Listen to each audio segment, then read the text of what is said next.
मैं फिर खराटे ले रहा था। एसी बंद कर दो। क्यों? खराटे ज्यादा लेता हूँ। It's okay. मुझे जगा दिया करो। नींद खराब होगी। I tried but sorry. हाँ, तुमने कल नाजिया के घर देखा था?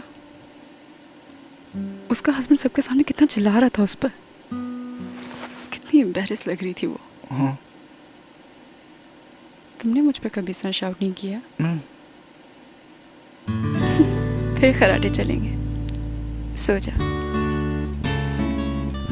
Thank you. अब इंसान कोई मशीन तो है नहीं जो परफेक्ट हो। हमारा एसी कमरा ठंडा करके बिल तो 30% कम कर देगा।